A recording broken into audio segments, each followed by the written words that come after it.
egotism, self-confidence, simply being unapologetically you. All things that are typically frowned upon in society. But there's one man that embodies these principles flawlessly. He matched his love for himself and his art with an unmatched work ethic. You might know him from his rants on certain athletic brands, his interrupting of certain award shows, maybe his platinum singles or platinum records. If you haven't guessed by now, yes, I am talking about none other than Mr. Kanye West. Kanye West was born in 1977 in Atlanta, Georgia. He moved with his mom after his parents got divorced to Chicago, Illinois, and he attended the Chicago State University art program. And he would only attend the Chicago Art Institute for 1 year, and then he would drop out of college. After dropping out of college, he moved to New York, where he worked with legendary hip-hop artist Jay-Z. After Jay-Z heard it, just a demo tape that he made in his basement of none other than just, a couple beats that he had made. And Jay-Z was working on an album some of you might know called The Blueprint One. And that came out September 11th, 2001, a day that will forever live in infamy in the United States, but is also the day that changed Kanye's career. With songs like Izzo, Heart of the City, Never Change, Kanye made his statement in hip hop. With the help of Kanye West, this album sold 420,000 copies in the first week alone. Later, in 2003-04, Kanye would make his own music label, Good Music, which stands for Getting Out Our Dreams. And with his first solo album, The College Dropout. Now, The College Dropout, a lot of you may have heard of it. It was his opening. It was his first solo act with songs like Jesus Walks. He made a statement, and it was not common for people to talk about religion in their music, especially in hip hop music, because it wasn't really one of those things that you put together. So, and no one thought that this guy from Chicago would be talking about Jesus, and that people would still be singing it today. It's still on the radio today, almost 20 years later. It's crazy. So, Dave Chappelle had a very popular sketch comedy show in the early 2000s, and he has a very good Kanye quote where he says, "The first time I met Kanye West, it was like Ali at the Olympic Village. He was just ready to knock somebody out, and not only did he know he was the greatest, but he wanted you to know that he was the greatest." So he just took that bravado and that self-confidence, and he made one of the greatest rap albums of all time. And in the last song on the album, he has a line where he says, "Now I could let these dream killers kill my self-esteem, or use my arrogance as esteem to power my dreams." And that line always stuck with me, because there's always going to be people trying to tear you down, tell you that you can't do something, or even if you believe too confidently in yourself, or you say, "I can do something," or I can't be something. They'll be like, "No, you can't. You can't do that. You only make beats. You can't rap. You can't do this." And it's like, "Nah, look, I can do whatever I want." And there's another line on the album that he says, and the last song on the album, he has like this long diatribe where he talks about meeting Jay-Z and like how it, changed his whole career. And he said that the line that really showed, or that when Jay finally realized that Kanye could spit, he said, "Mayonnaise colored bins, I push miracle whips." And that was the line that completely, that was the line that put him on the map. And I know it's a funny line, but he said that Jay lost his mind after he heard that, and that was it. So after the success of The College Dropout, Kanye would go on to release six more solo albums, and he would work with legends in the field: Alicia Keys, Usher, these guys here, Jay, John Legend, Common. That's the College Dropout and Late Registration. These are his first 3 albums, and these are just albums that he had majority of production rights to. So in 2005, he released an album that would change my life. The Late Registration, that one, this one here.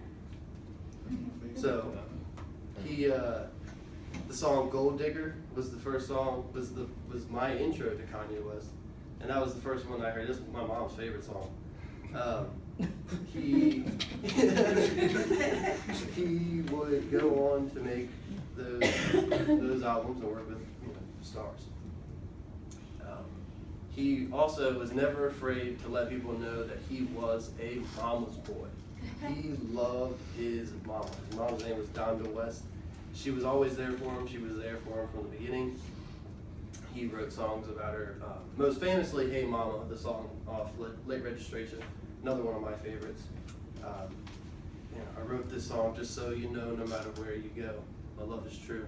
He loved his mom, but in 2007, after complications with plastic surgery, she died of a heart attack in a hospital of all places. And this tragedy shook him and kind of made him the crazy guy he is today. After this tragedy, he wrote another album. It's not on there. You can go to the next slide because it's some of his mom. This is him and his mom, and this is him performing "Hey Mama" at I don't remember where, but it's sad. It's one of the most heart-wrenching things to ever watch. You should watch the video because he does that. He sings that song, and then "Don't Stop Believin'," the Journey song. So he would dedicate songs like "Only One," a song that came out a couple years ago, about his daughter. She wanted him. The story goes that she wanted him to name her North if he ever had a daughter, so he did. And the song is so sad, but it's a really great song. But the album "808s and Heartbreaks" is kind of dedicated to his mom and dedicated to just that hard, getting over somebody. And it's all auto-tune. And at the time, it was not critically acclaimed like every other Kanye album, but people didn't realize how ahead of his time he was, because with that album ushered in guys that are making music today like Drake and Future, even Lil Yachty, like if any of you know who that is, Gucci even. There's it's the auto-tune croning, and just you can feel it in your heart when you listen to it. But after that, people thought his career was over. People thought that there's no way he can come back after this. That it was just not. People didn't like the album, so how could people were writing him off, and he disappeared for 3 years. Went to Hawaii. He said he was working on an album. People were like, all right, it's gonna be more, just bogus auto-tune crying. But so he came back with arguably the best rap album ever. I know I've said that a couple times, but that just shows my fandom. But this actually, My Beautiful Dark Twisted Fantasy, is an album that people do regard as the best ever, and it was like the phoenix rising from the ashes, and it was just, it was Kanye. He was back, and he was making, he had that same, that arrogance, that egotism, that I am the greatest, here I am, hear me roar, and it was just, he was back on top, and he has arguably been there ever since. Now, when it comes to me and Kanye, like I said, this was when I was in the 4th grade, a prime time in my mother's parenting career. She bought me this album because I wanted it. I was like, Mom, I gotta have it. She was like, what is it? And I was like, buy it, we can listen to it. So she bought it. She thought the parental advisory meant that the curse words were edited out, but so it was kind of a heads up about that. Right. So I'm listening to it in my room one day, because in 2005 we still had CD players and boombox. So I was listening to it, didn't know what any of it meant, and she comes upstairs and she was mortified that she had bought me this, and then not only that, but I was listening to it as loud as I could, and she was like, "What are you listening to?" I was like, "This is the album you bought me." Anyway, so it was just it was the soundtrack to my adolescence for still is even. When I was a kid, I was just me and my mom, just like Kanye. So when you would talk, that's like songs like "Hey Mom" what really spoke to me. She was a single mom. She was working. She was going to school. She was paying for me to go to school. She didn't always have, so we went without a lot, but she always loved me, and we got through it together. And it's just funny. But even so, making friends. We moved around, not a lot, but we moved a fair amount, more than a lot of people. So making friends was always hard for me to do because I didn't want to reach out and be with people just to leave them, and it was kind of tough like that. So listening to this just kind of gave me that self-confidence, like, dude, you don't have to be somebody else. Just be who you are, be who you want to be, and you'll figure it out. So after that, I worked up the courage to join the school basketball team. We went on vacation not a couple years ago. It was almost 10 years ago, and they had a skate park. And do you guys know what a half pipe is? Yeah. It's Yeah. like it goes up like this and drop in. I was deathly afraid of it. Didn't want to do it. My dad was like, "Dude, you got this. You got this." I'm like, "I don't know." So I put my headphones on. I flipped to the song "Amazing" by Kanye. It's amazing. I'm the reason. Everybody fired up this, and I just dropped right in. Boom, went off. Probably fell, but I did it. And from then on, I was like, dude, I can do it. So,